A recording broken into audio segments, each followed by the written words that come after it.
This chapter is about the ruler of a utopia. The one who governs this utopia must have an unwavering will. To maintain justice in this world, there are innumerable obstacles to overcome. Yet, as long as one lives by their ideals, those who support them are sure to follow. A utopia is not the creation of a single mind or a single power. It is a world shaped by all its people. The last part sounds a little more metaphorical. There's a little more.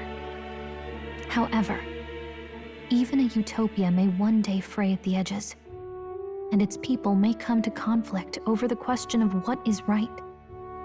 What is a true utopia? What is a true ruler?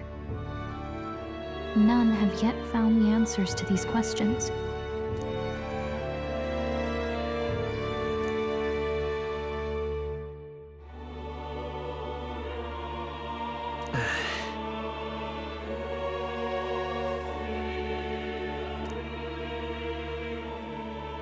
So even the author of this book struggled with these questions. And if you become king, you'll have plenty of tough questions and struggles to face yourself. Lady Gruaday mentioned the king was a real idealist when he first arrived at the village. But little by little, the pains of reality crushed his hope. And he even lost his son. In the end, his will was broken. He didn't lift a finger to stop the church's rise to power. With that in mind, I can honestly see why people would be drawn to Luis. His values are radical and cruel, but he's devoted to them. Unshakable, even. But we can't lose either. For the sake of everyone who has believed in us along the way.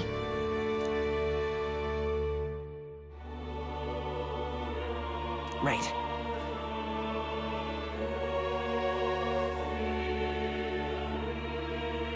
You've got the power to change the world. And the one who gave it to you was, well, yourself. And that's what I'm going to help you with. That's my mission. My real mission. And I'm going to see it through.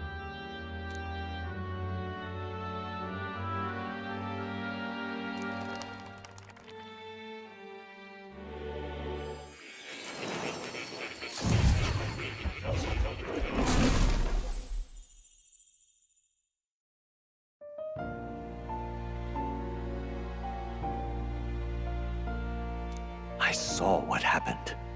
So, you found a way to unequivocally shape your destiny. As far as I know, there is no record of your newly acquired archetype ever being used, even in ancient times. An archetype whose existence was only theoretical, known to some scholars as the magic of true sovereignty. Indeed, a power of legend. I once said that to be Elder was your inescapable fate. However, it seems the truth was more complex than that. Magic is a process by which we confront fate and tame anxiety, and archetypes are its essence. They are manifestations of a resolve capable of heroic virtue. So then, what do you think is the foremost, most inescapable fate a person must bear? The foremost fate? I'm not really sure, but for me to be me, and for you to be you, or something like that.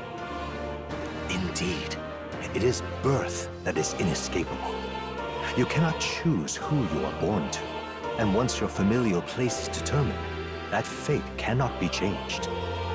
Yet by some strange tangle of destiny, you were given a choice that the very act of existence denies most people. By your own will, you were born again as a prince. Do you understand? You stand on the threshold of truly becoming a ruler. Not as an unearned title of bloodline's chance, nor as a mere authority over people. You have taken control of your life. You are ready to rule your very self. That is what it truly means to be a hero. And it is the crux of the power that is awakened within you.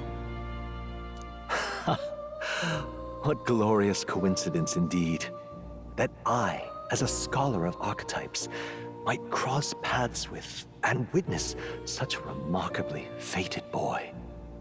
It almost bespeaks... Indeed. 'Tis his hands that bear our fate. Who?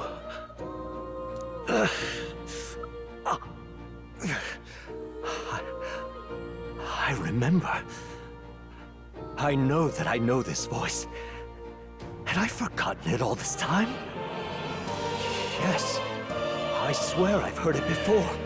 And I let it slip from my mind. Who are you?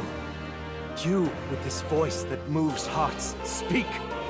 Who are you? Why have you awakened this boy to his power?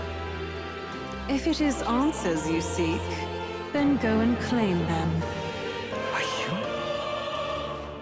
Could you be? As for you, I bid thee awaken. Move onward to thy final ordeal. Take thy place at the final proving of the Ascension of Kings.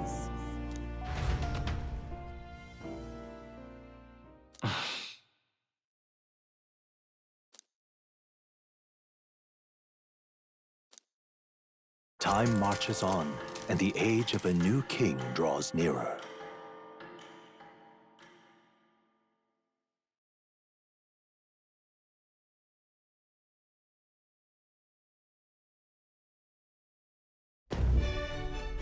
Okay, all our preparations are just about set. Now that this is actually happening, I've got some pre-show jitters. All this royalty? It always felt they lived in a different world to the likes of me. Never figured I'd be walking alongside one myself. 'Tis proof that bloodline decides nothing. We are one people living in a shared world.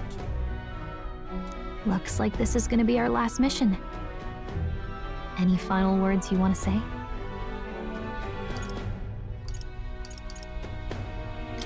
We can't give up. Stand strong to the end. Of course. No way we're losing here. I've got the fire in me eyes now. About the new stuff you've felt and learned since becoming the prince. Can I ask you one more thing? Why is it that you want to be king? It's not about honor or power, is it?